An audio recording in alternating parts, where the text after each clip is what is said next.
everyone. Welcome to AG Takes Over. Welcome back if it's not your first time. I'm Kristie, and a couple weeks ago, I guess, I asked for some questions to do a Q&A because I hit 350 subscribers. Yay! I think it's probably around 400 as of whenever I post this, maybe more. I'm not sure when I'm going to post it, but had lots of questions and I figured I'd go ahead and answer them. Also, yes, it's the beginning of winter, so I cut even more hair off.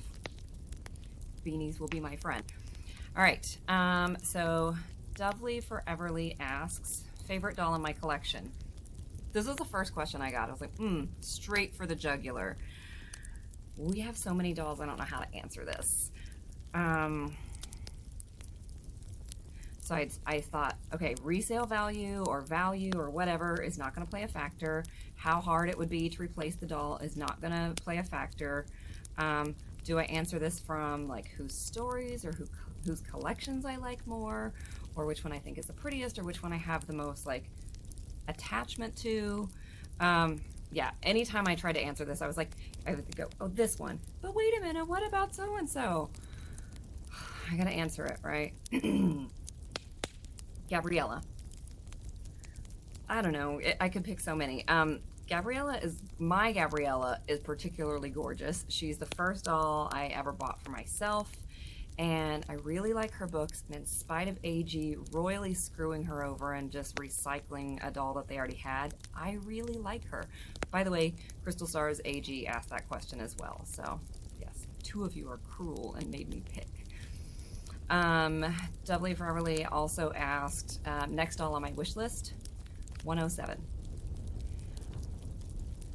I know she's like the reboot of Truly Me 68, and as Truly Me 68, I was kind of meh about her, but I don't know. She's one of the few new Truly Me's that I really like, and I was kind of surprised to find myself liking her that much. Anyway, thank you for the questions.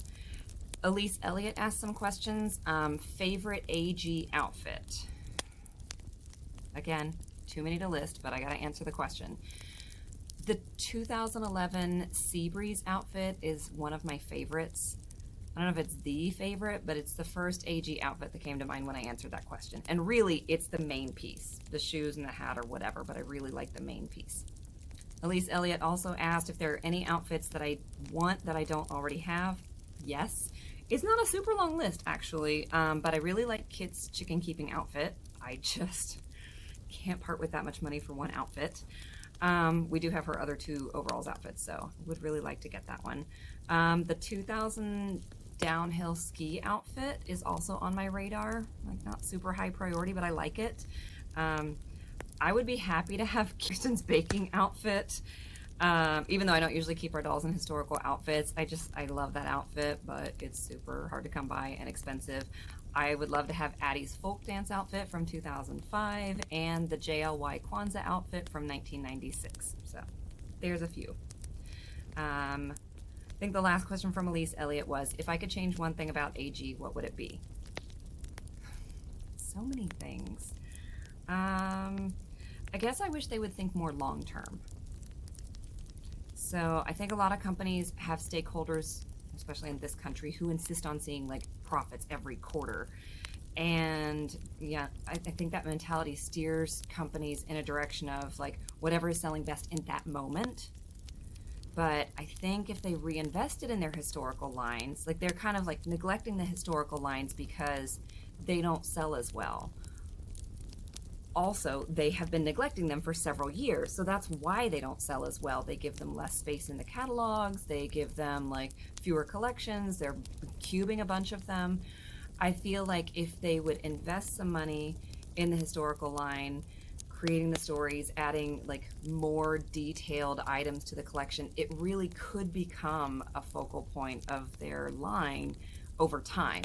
It's just they're so focused on like profits now that nobody wants to sustain like a few quarters loss or a couple years loss for a long-term gain, I guess. Yeah, I don't know. I'd like for them to like stop chasing trends and focus on starting trends again. AG Dollies Forever asked a couple questions. One was, what inspired me to start a YouTube channel? So several things actually, not in any particular order. My wife started an AGIG, and I was helping out with that quite a bit. I still do, but it's her thing, right? And I really wanted something that was mine.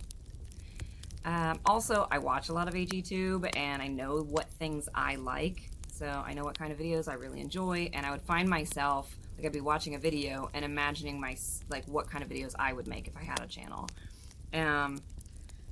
Yeah, and also when I'm really into something that has kind of a sense of community built up around it, I want to not just take, I want to give something back, so I like contributing in some way. And I wanted to learn new tech skills. So this has pushed me to, I mean, not acquire a ton of them, but some new tech skills.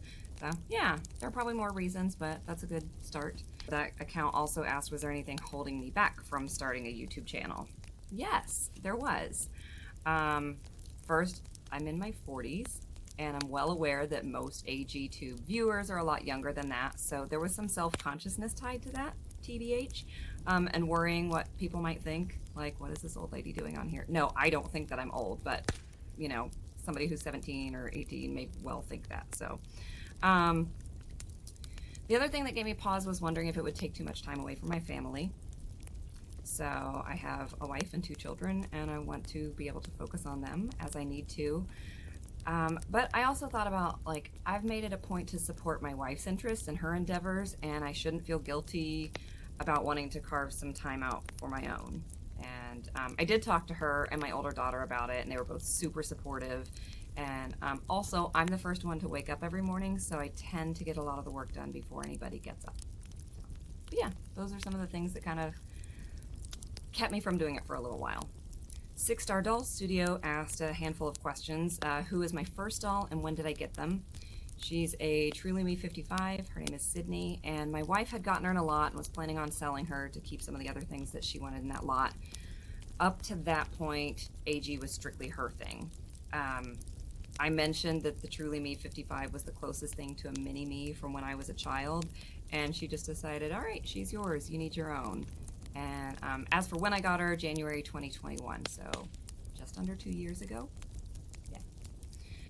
6 Star Doll Studio also asked what are some of my hobbies. I love reading, but it definitely goes in spurts. Some years I read a whole lot, and other years not so much. I like making things, crafting, DIYs, decorating, etc. How do I choose doll names? This is actually on my radar as a separate video I want to do, so I'm going to not go into it in detail, but the short version is, for the most part, they only get first names. We only name the Truly Me's and CYOs. We don't rename dolls that already come with names, and I do pay attention to the first letters so that we don't have like 80% of our dolls starting with a G and like nobody whose name starts with an L, for example. But yeah, more on that in a future video. Favorite movie? So bad with superlatives. I'm gonna cheat and pick a favorite Christmas movie. Elf. Favorite TV show? A few really good ones come to mind. I like Schitt's Creek, The Good Place, and it's a little heavier and kind of more violent, but Orphan Black is an oldie but a goodie. And that was it from 6 Star Doll Studio. Next was one question from Jessica Hooper. How do I display my dolls? I actually just finished editing a video that addresses this in more length. So you guys are all asking questions that I just happen to want to create videos about.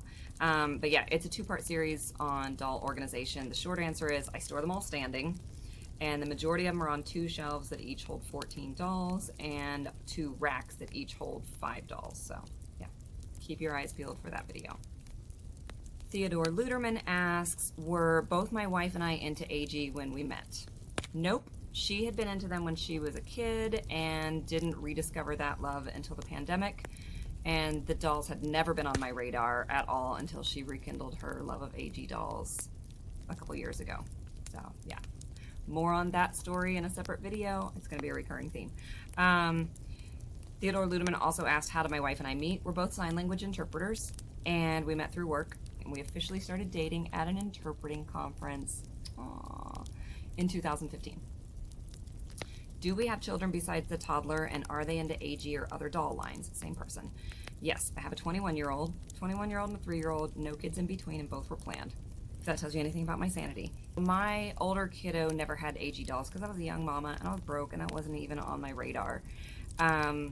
Her best friend had them though, so she did play with them growing up. She was into Live dolls. You asked about whether she was into other doll lines. I did actually get her a Julie last Christmas and a Lindsay before that.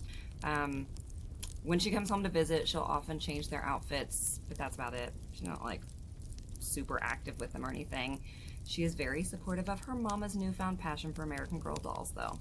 Yay.